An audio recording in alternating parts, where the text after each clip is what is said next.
ઓમ શ્રી ગણેશાય નમઃ. જય શ્રી કૃષ્ણ મિત્રો. આજે આપણે સાંભળીશું સોમવારની વાર્તા. ભોળાનાથની આ કથા છે, પૂરી ધ્યાનથી સાંભળજો. ઓમ નમઃ શિવાય. એક નગરમાં એક ધનવાન વેપારી રહેતો હતો. દૂર દૂર સુધી તેનો વેપાર ફેલાયેલો હતો. તે ખૂબ સુખી હતો. નગરના બધા જ લોકો તે વેપારીનું માન સન્માન કરતા હતા.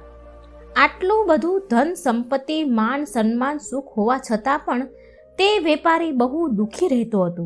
એનું કારણ એ હતું કે તેને કોઈ પુત્ર ન હતો, એટલે વારસદાર ન હોવાને કારણે તેના મૃત્યુ પછી તેનો આ ફેલાયેલો કારોબાર, તેનું ઘર સંભાળવાની ચિંતા તેને સતત સતાવ્યા કરતી હતી. પુત્ર પ્રાપ્તિ માટે તે વેપારી ભગવાન ભોળાનાથની પૂજા કરે, સોમવારનું વ્રત કરતો હતો. નિત્ય નિયમથી એ સોમવારનું વ્રત કરે અને સંધ્યા સમયે મંદિરમાં જઈને ઘીનો દીવો પ્રગટાવતો હતો. તેની ભક્તિ જોઈને મા પાર્વતી ખુશ થયા, પ્રસન્ન થયા અને ભગવાન શિવને વેપારીની મનોકામના પૂરી કરવાનું નિવેદન કર્યું. ભગવાન શિવજી બોલ્યા, હે પાર્વતી, આ સંસારમાં બધાને જ તેના કર્મ અનુસાર ફળની પ્રાપ્તિ થાય છે. જે પ્રાણી જેવું કર્મ કરે છે તેને એવું જ ફળ મળે છે. ભગવાનના સમજાવ્યા છતાં પણ મા પાર્વતી માન્યા નહીં અને એ વેપારીને મનોકામના પૂરી કરવા માટે શિવજી જોડે જીદ કરતા રહ્યા, વારંવાર આગ્રહ કરતા રહ્યા. અને મા પાર્વતીનો આટલો બધો આગ્રહ જોઈ ભોળાનાથે તે વેપારીને પુત્ર પ્રાપ્તિનું વરદાન દેવાનું નક્કી કર્યું. વરદાન દીધા પછી ભગવાન ભોળાનાથ મા પાર્વતીને કહે છે, તમારા આગ્રહ કરવાથી મેં શેઠને પુત્ર પ્રાપ્તિનું વરદાન તો આપી દઉં છું, પણ તેનો પુત્ર માત્ર 16 વર્ષથી વધારે નહીં જીવે. અને એ જ દિવસથી રાત્રે ભગવાન શિવ વેપારીના સપનામાં આવ્યા અને શેઠને પુત્ર પ્રાપ્તિનું વરદાન આપ્યું. અને તેનો પુત્ર માત્ર 16 વર્ષ સુધી આયુષ્ય છે અને 16 વર્ષ સુધી જીવતો રહેશે, એ વાત પણ શિવજીએ સપનામાં વેપારીને કહી દીધી.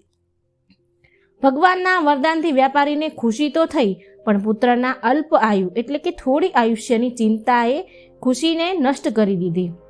વ્યાપારી પહેલાની જેમ સોમવારના દિવસે ભગવાન શિવનું વિધિ વિધાનથી વ્રત કરતો રહ્યો. થોડા મહિના પછી તેના ઘરમાં એક સરસ અતિ સુંદર બાળકે જન્મ લીધો અને ઘર ખુશીઓથી ભરાઈ ગયું. બહુ જ ધામધૂમથી પુત્રનો જન્મ ઉત્સવ મનાવ્યો. શેઠે ખૂબ ખુશીથી મનાવ્યો, પરંતુ વ્યાપારીને પુત્રના જન્મની વધારે ખુશી ન થઈ, કેમ કે તેને તેના પુત્રની થોડી આયુષ્યનું આ રહસ્ય જાણતો હતો. શિવજીનું વરદાન તે જાણતો હતો. જ્યારે તેનો પુત્ર 12 વર્ષનો થયો ત્યારે વેપારીએ તેના મામાની ત્યાં ભણવા માટે વારાણસી મોકલી દીધો. છોકરો તેના મામાની ત્યાં શિક્ષા મેળવવા માટે ચાલ્યો ગયો. રસ્તામાં જ્યાં પણ મામા ભાણીઓ આરામ કરવા રોકાય ત્યાં યજ્ઞ કરતા અને બ્રાહ્મણોને ભોજન કરાવતા. લાંબી યાત્રા પછી મામા ભાણીઓ એક નગરમાં પહોંચ્યા. તે દિવસે નગરના રાજાની દીકરીના લગ્ન હતા અને એ કારણથી પૂરું નગર સજાવવામાં આવ્યું હતું. ધામધૂમ હતી. સમય પર જાન પણ આવી ગઈ, પણ વરના પિતા તેના દીકરાની એક આંખ કાણી હોવાના કારણે બહુ જ ચિંતામાં હતા. તેને એ વાતની ચિંતા હતી, એ વાતનો ડર હતો કે મારો દીકરો કાણો છે. જો આ વાતની રાજાને ખબર પડશે તો લગ્નની ના પાડી દેશે અને આમ જો થશે તો મારી બહુ બદનામી થશે. ત્યારે તે વરરાજાના પિતા એ આ વેપારીના પુત્રને જોવે છે. એ નગરમાં એ પહોંચ્યા હતા ત્યારે આ વરના પિતા આ મામા ભાણિયાને જોઈ ગયા અને જ્યારે એ પુત્રને તેને જોયો તો તેને એક વિચાર આવ્યો. તેને એવું વિચાર્યું કે આ છોકરાને વરરાજા બનાવીને રાજકુમારી સાથે લગ્ન કરાવી દઉં. લગ્ન થઈ જશે પછી બહુ બધી ધન સંપત્તિ આપી તેને હું રવાના કરી દઈશ અને રાજકુમારીને મારા નગર લઈ જઈશ. વરના પિતાએ તે છોકરાના મામાને આ બધી વાત કહી, આ વિષય પર બધી ચર્ચા કરી. મામાને ધનની લાલચ જાગી. મામાએ ધન મેળવવાની લાલચમાં વરના પિતાની વાત સ્વીકારી લીધી. છોકરાને વરરાજાના કપડાં પહેરાવીને રાજકુમારી સાથે તેના લગ્ન કરાવી દીધા. રાજાએ બહુ બધું ધન સંપત્તિ આપીને રાજકુમારીને વિદાય કરી. લગ્ન પછી છોકરો જ્યારે રાજકુમારી સાથે પાછો આવી રહ્યો હતો ત્યારે તે સાચું છુપાવી ન શક્યો.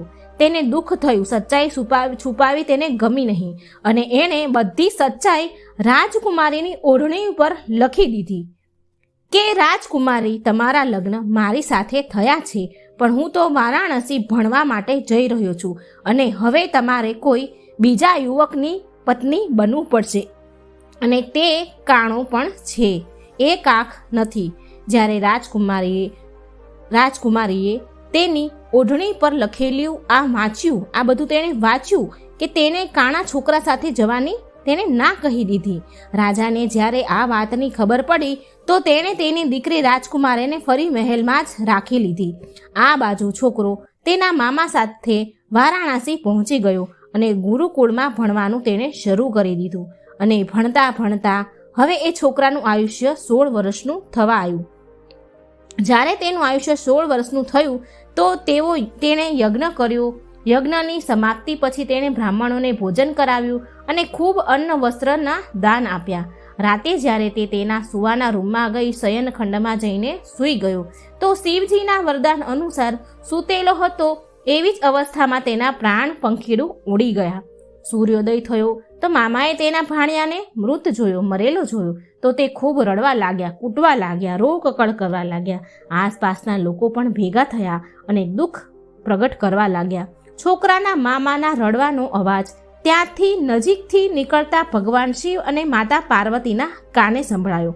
માતા પાર્વતીએ ભગવાન શિવને કહ્યું, હે પ્રાણનાથ, હે પ્રભુ, મારાથી આ રડવાનો અવાજ, આ દુઃખ મારાથી સહન નથી થતું, મને આ સહન નથી થતું, તમે આ વ્યક્તિનું કષ્ટ દૂર કરો પ્રભુ. ભગવાન શિવે માતા પાર્વતી સાથે અદૃશ્ય રૂપમાં નજીક જઈને જોયું તો ભોળાનાથ માતા પાર્વતીને કહે છે કે આ તો એ જ વ્યાપારીનો પુત્ર છે જેના આગ્રહથી તમે કીધું હતું કે એમને પુત્ર આપો અને મેં એને પુત્રનું વરદાન આપ્યું હતું અને આ એ જ વેપારીનો પુત્ર છે જેને 16 વર્ષનું આયુષ્યનું વરદાન મળ્યું છે. તો હવે આ છોકરાનું આયુષ્ય પૂરું થઈ ગયું છે. માતા પાર્વતીએ ફરી ભગવાન શિવને નિવેદન કર્યું, તે છોકરાને જીવતો કરો, જીવતો કરવાનો આગ્રહ કરે છે, ખૂબ ભગવાનને વિનંતી કરે છે. માતા પાર્વતીના આગ્રહ કરવાથી ભગવાન શિવને છોકરાને જીવતો કરે છે, છોકરાને જીવતો થવાનું વરદાન આપે છે અને થોડી વારમાં તે છોકરો જીવત થયો, તે ઊભો થયો. શિક્ષા સમાપ્ત કરી તે છોકરો તેના મામાની સાથે ફરી તેના નગર તરફ તેના ઘરે જવા નીકળ્યો. તે બંને ચાલતા ચાલતા એ જ નગરમાં પહોંચ્યા જ્યાં તેના લગ્ન થયા. તે નગરમાં યજ્ઞનું આયોજન તે મામા ભાણિયાએ કર્યું. નજીકથી ગુજરતા રાજાએ યજ્ઞનું આયોજન જોયું તો તે તરત જ તે છોકરાને અને તેના મામાને ઓળખી ગયા. યજ્ઞના સમાપ્તિ પછી રાજા મામા અને ભાણિયાને તે છોકરાને મહેલમાં લઈ ગયા અને થોડા દિવસ તેને મહેલમાં રાખીને બહુ ધન સંપત્તિ આપી અને રાજકુમારી સાથે વિદાય કર્યા. આ બાજુ ભૂખ્યા અને તરસ્યા વ્યાપારી અને તેની પત્ની તેના છોકરાની રાહ જોતા હતા. એમણે પ્રતિજ્ઞા લીધી હતી કે જો તેમને તેના છોકરાના મૃત્યુના સમાચાર મળશે તો બંને તેના પ્રાણ આપી દેશે. પરંતુ જેવા જ એમને તેના છોકરાના જીવતા પાછા આવવાના સમાચાર સાંભળ્યા તો તે બહુ ખુશ થયા. તેની ખુશીનું કોઈ ઠેકાણું ન રહ્યું. તે શેઠ, તેની પત્ની અને નગરવાસીઓ સાથે નગરના દ્વાર પર પહોંચ્યા અને તેના લગ્નના સમાચાર સાંભળીને પુત્રવધુ રાજકુમારીને જોઈને તેમની ખુશીનું તો કોઈ ઠેકાણું ન રહ્યું. તે તો ખૂબ ખુશ થઈ ગયા. તે દિવસે રાતે ભગવાન શિવ તે વેપારીના સપનામાં આવ્યા અને કહ્યું, શેઠ, હું તારા સોમવારના વ્રત કરવાથી અને કથા સાંભળવાથી હું બહુ પ્રસન્ન છું. તે મારી ખૂબ મનથી ભક્તિ કરી છે, માટે તારા પુત્રને હું લાંબી આયુષ્યનું વરદાન આપું છું. પુત્રની લાંબી આયુષ્યનું વરદાન પામીને તે ખુશ થઈ ગયો. તે વેપારી ખુશ થઈ ગયો. ભગવાન અંતર્ધ્યાન થઈ ગયા અને વેપારી તો ખુશ થઈ ગયો. શિવ ભક્ત હોવાના કારણે અને સોમવારના વ્રત કરવાના કારણે વ્યાપારીની બધી જ મનોકામના પૂરી થઈ. તો આપણા ભોળાનાથ આટલા ભોળા છે.